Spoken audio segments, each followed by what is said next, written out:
Hello दोस्तों, स्वागत है आप सभी का एक बार फिर से। दोस्तों, आज मैं आपके लिए लेकर आया हूँ यूपी जीके के कुछ महत्वपूर्ण सवाल जो आपकी प्रतियोगिता परीक्षा जैसे यूपी पुलिस और अन्य वे एग्जाम जिसमें जीके पूछी जाती हैं, सभी के लिए काफ़ी इंपॉर्टेंट होने वाले हैं। तो चलिए दोस्तों, बिना किसी देरी के शुरू करते हैं। तो दोस्तों, आज का हमारा पहला सवाल है, भगत सिंह और उनके मित्र को किस मामले में गिरफ्तार किया गया था। दोस्तों, वेरी वेरी इंपॉर्टेंट सवाल है, पहला ही सवाल है और बहुत ही महत्वपूर्ण सवाल है। तो सबसे पहले पता होना चाहिए दोस्तों, सबसे पहले हम इसका आंसर बताते हैं। तो दोस्तों, इन्होंने जो सेंट्रल असेंबली थे इसमें बम फेंक दिया था, इस कारण इन्हें गिरफ्तार कर लिया गया था। ठीक है दोस्तों, अब बात आती है जब भगत सिंह थे और उनके साथ दूसरा कौन था। तो दोस्तों, भगत सिंह के गैल वटुकेश्वर दत्त इनके साथ थे। इन दोनों ने मिलकर सेंट्रल असेंबली में बम फेंक दिया था। और कब फेंका था दोस्तों, ये फेंका था 8 अप्रैल 1929 को। ठीक है दोस्तों, कब फेंका था, 8 अप्रैल 1929 को। और उनका उद्देश्य, बम फेंकने का उद्देश्य था दोस्तों, किसी को हानि पहुंचाना नहीं था। इनका उद्देश्य था वहाँ की जो सरकार है उसके कानों तक अपनी बात पहुँचाना था। तो इनका कोई हानिकारक उद्देश्य नहीं था और बम फेंकने के बाद ये वहाँ से भागे भी नहीं थे। तो इन्हें इसलिए इन्हें गिरफ्तार कर लिया था। ठीक है दोस्तों, तो आपका आंसर हो जाएगा ऑप्शन नंबर 1, सेंट्रल असेंबली में बम फेंकने के कारण। तो चलिए सवाल नंबर 2 देखते हैं। आपका सवाल नंबर 2 कह रहा है, भारतीय संदर्भ में PIL क्या है। अच्छे लेवल का सवाल है। तो इसका आंसर हो जाएगा दोस्तों, न्यायिक रूप से व्यवस्था तथ्य है। क्या है, न्यायिक रूप से व्यवस्था तथ्य है। काफ़ी अच्छा सवाल है। व्यक्त तथ्य है। ठीक है दोस्तों, क्या है, व्यक्त तथ्य है। तो इसका आंसर हो जाएगा आपका ऑप्शन नंबर 3। अच्छा सवाल है अभी। चलिए सवाल नंबर 3 देखते हैं। आपका सवाल नंबर 3 कह रहा है, मुगल सम्राट जहांगीर ने शालीमार बाग का निर्माण कहाँ किया था। अच्छा सवाल है दोस्तों। कौन था मुगल सम्राट जो शालीमार है, जहांगीर है, इन्होंने शालीमार बाग का निर्माण कहाँ किया था। अच्छा सवाल है भी। तो इसका आंसर हो जाएगा दोस्तों, कहाँ पर, कश्मीर में। इन्होंने जो इसका निर्माण किया था कहाँ पर किया था, कश्मीर में किया था। और अच्छा सवाल है भी। तो इसका आंसर हो जाएगा आपका ऑप्शन नंबर 4। चलिए सवाल नंबर 4 देखते हैं। आपका सवाल नंबर 4 कह रहा है, निम्नलिखित में से किसने भारत में सती प्रथा को समाप्त किया था। ये भी अच्छे से सवाल है दोस्तों और बहुत ही ज़्यादा बार पूछा जा चुका है कि भारत में सती प्रथा का अंत किसने किया था। तो दोस्तों, किसने किया था, आपका आंसर हो जाएगा विलियम बेंटिक ने। जो दोस्तों लॉर्ड विलियम बेंटिक थे, इन्होंने सती प्रथा का अंत किया था। और किसके साथ, किसके टाइम में किया था दोस्तों, राजा राम मोहन राय के टाइम पर किया था। क्योंकि दोस्तों उस टाइम पे राजा राम मोहन राय भी थे। ठीक है दोस्तों, अच्छा सवाल है भी। तो इसका आंसर हो जाएगा आपका ऑप्शन नंबर 1। चलिए सवाल नंबर 5 देखते हैं। आपका सवाल नंबर 5 कह रहा है, स्वतंत्र भारत के पहले रक्षा मंत्री कौन थे। बहुत अच्छे लेवल का सवाल है दोस्तों। आज सारे ही सवाल हाई लेवल के सवाल है और अच्छे लेवल के सवाल है। तो ये कह रहा है, भारत के जो पहले रक्षा मंत्री थे कौन थे। तो दोस्तों अच्छा सवाल है। तो आपका आंसर हो जाएगा, इसमें हो जाएगा बलदेव सिंह। क्योंकि दोस्तों जो पहले रक्षा मंत्री थे वे हमारे बलदेव सिंह थे। अच्छा सवाल है। तो इसका आंसर हो जाएगा आपका ऑप्शन नंबर 3। चलिए सवाल नंबर 5, 6 देखते हैं।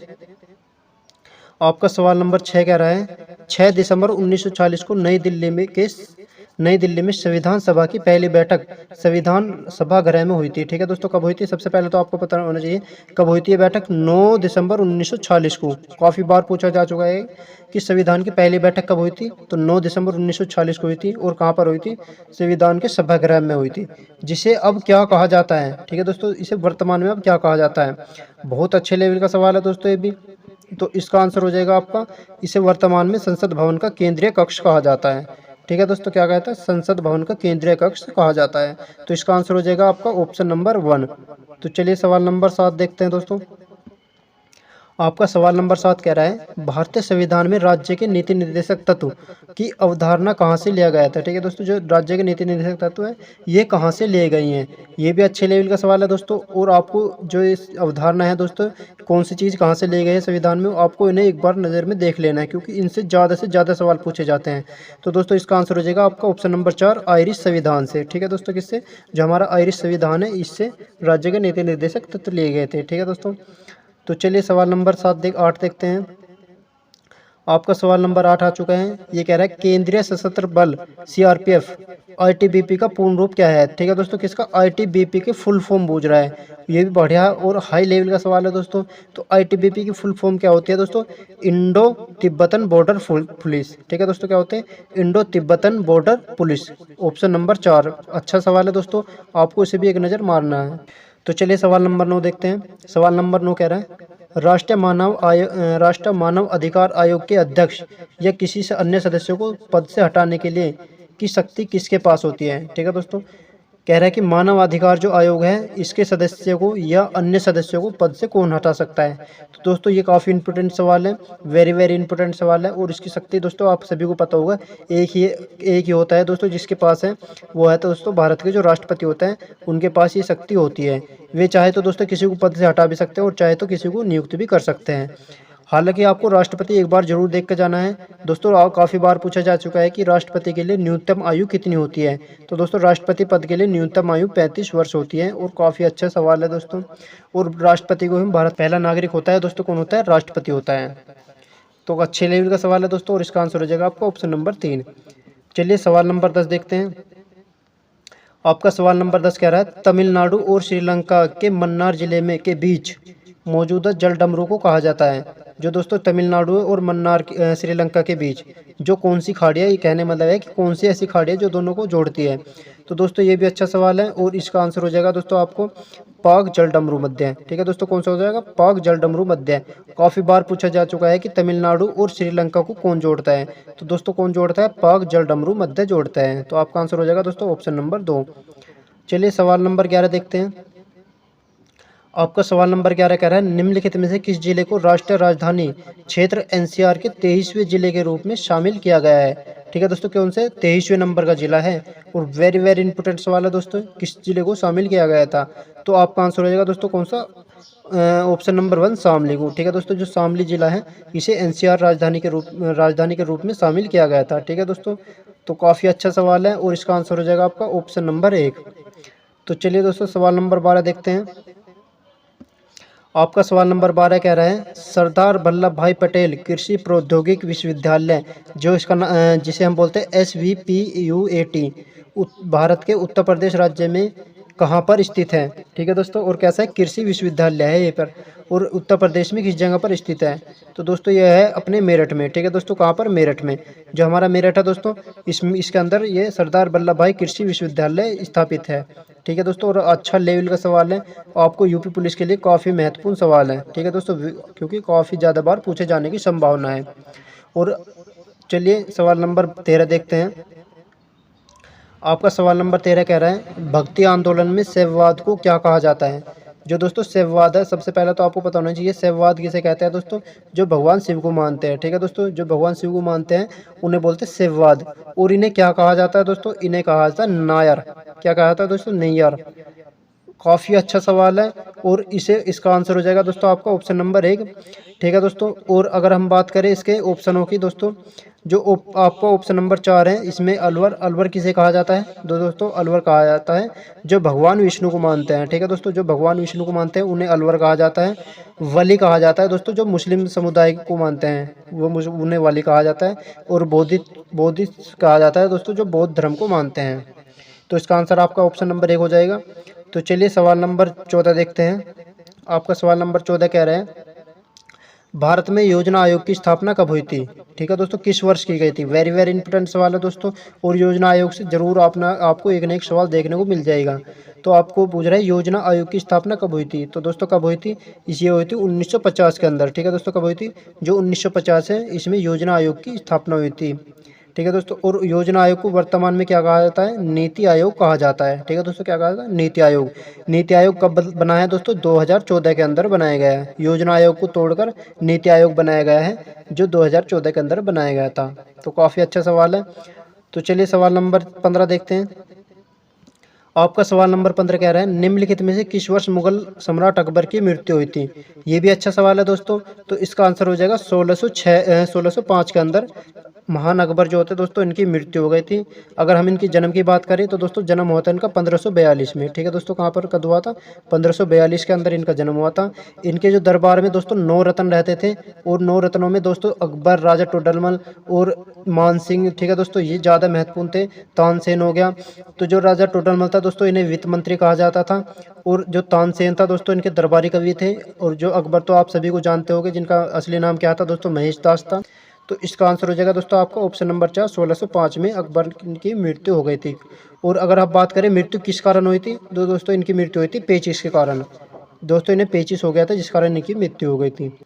चलिए सवाल नंबर 16 के देखते हैं। 16 कह रहा है टोक्यो विश्वविद्यालय की नवनिर्मित अटाकामा वेधशाला, जिसे हम बोलते हैं TAO, कहाँ पर स्थित है। दोस्तों सबसे महत्वपूर्ण सवाल है भी, कौन सा अटाकामा वेधशाला। अच्छा सवाल है दोस्तों। और ये कह रहा है कहाँ पर स्थित है, तो दोस्तों ये चिल्ली में है। आपको पता होना चाहिए दोस्तों चिल्ली में। और चिल्ली में किस जगह पर है दोस्तों, शेरे चंजन तोर में। ठीक है दोस्तों, कहाँ पर है, शेरे चंजन तोर में। और इसका आंसर हो जाएगा आपका ऑप्शन नंबर 3, जो अच्छे लेवल का सवाल है। ठीक है दोस्तों, और काफ़ी अच्छा ज़्यादा पूछा जा चुका है। तो चलिए सवाल नंबर 17 देखते हैं। आपका सवाल नंबर 17 कह रहा है विश्व की पहली 100% बायोडिग्रेडेबल पेन किस देश ने निर्मित किया है। ठीक है दोस्तों, अच्छा सवाल है।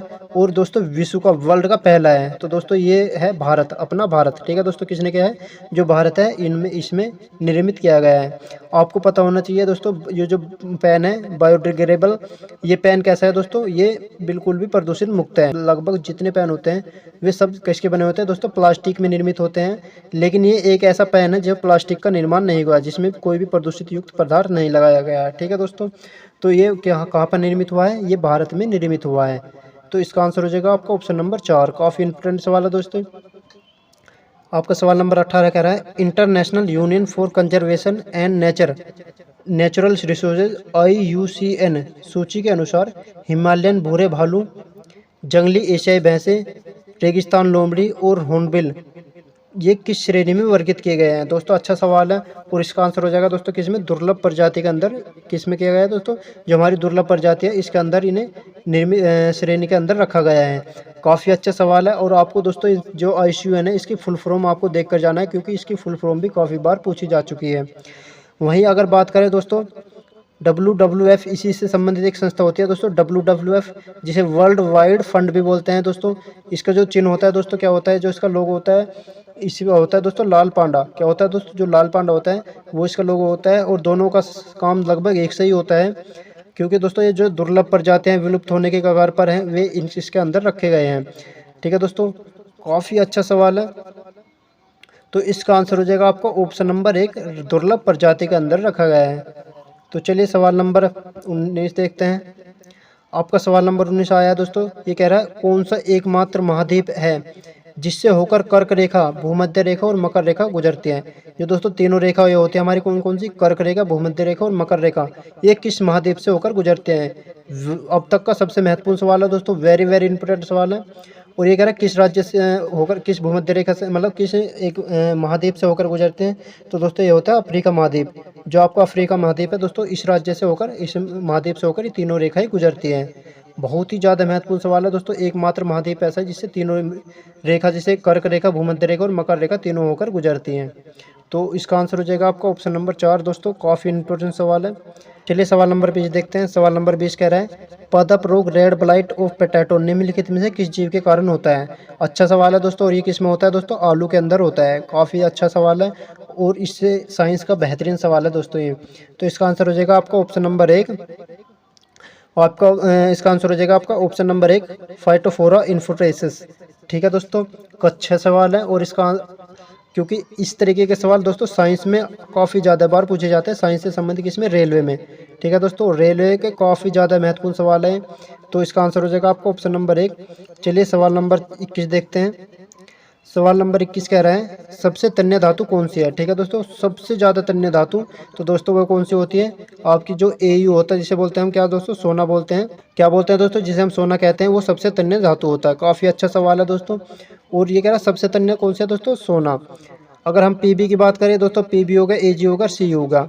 ये काफ़ी आपको इनको एक बार नज़र देख कर जाना है। शीशा होगा दोस्तों, एल्यूमिनियम होगा, इस तरीके से चांदी होगा और कॉपर होगा। इस तरीके से आपको एक नज़र मार के जाना है, क्योंकि दोस्तों जितने भी संकेत होते हैं, जैसे टंगस्टन होगा, T होगा, W होगा, काफ़ी अच्छे बार होता है, क्योंकि इनके काफ़ी ज़्यादा बार पूछे जाते हैं।